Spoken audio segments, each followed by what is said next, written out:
Mệt thế nhỉ.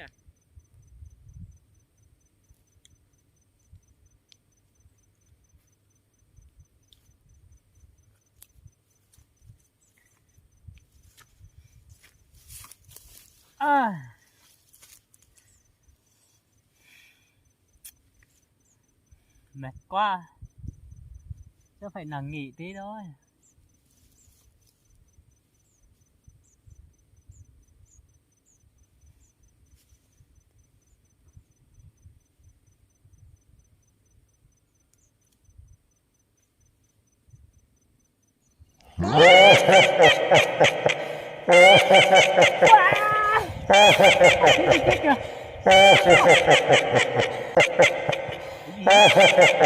Ôi ma, ui, vào nhà thôi.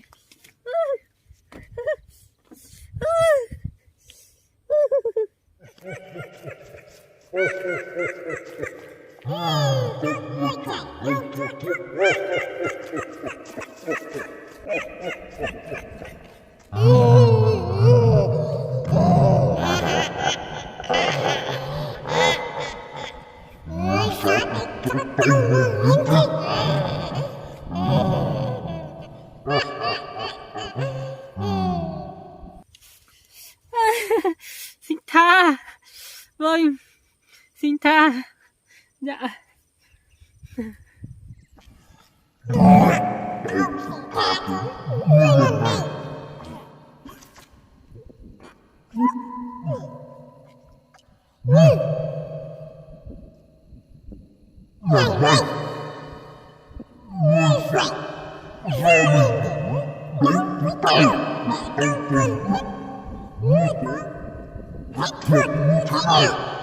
Vâng.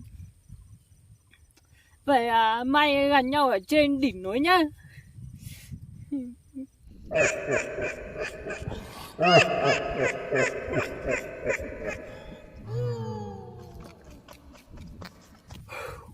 Lần này mình nghĩ rằng mình bị nó ăn thịt, nhưng nó cũng còn cho mình cơ hội cơ.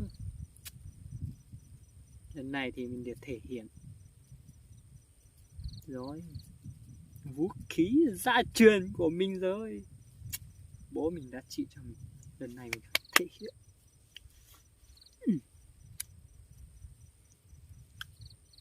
Một tí phải đi lượm võ đã.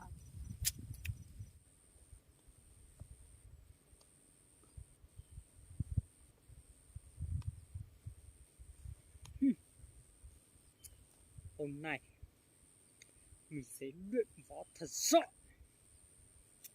để chiến thắng con ma đó.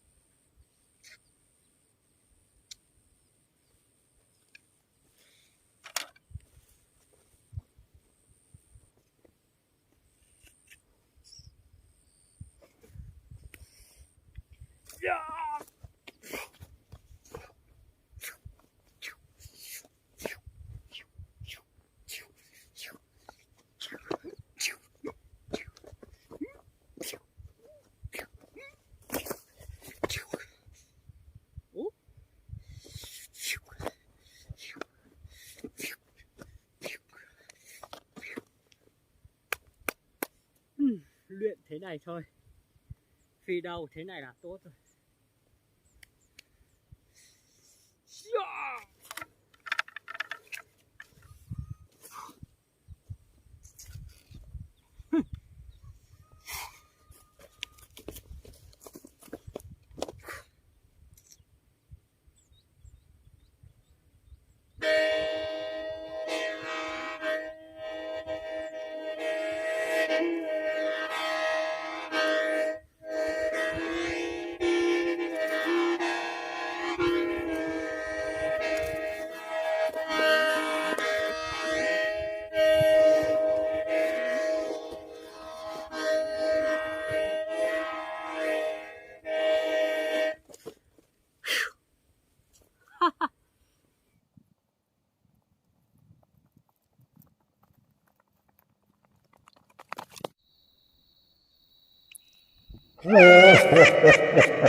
Hôm nay tôi sẽ cho người thấy sức mạnh của phép thuật.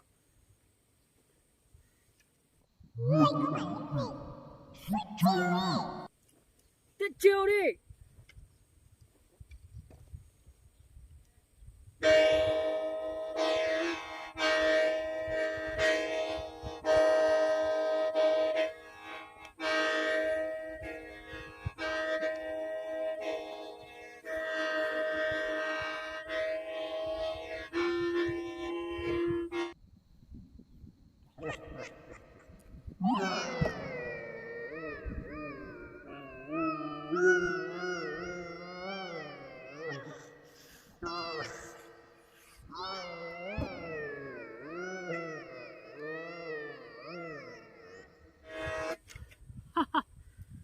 Người thấy chưa?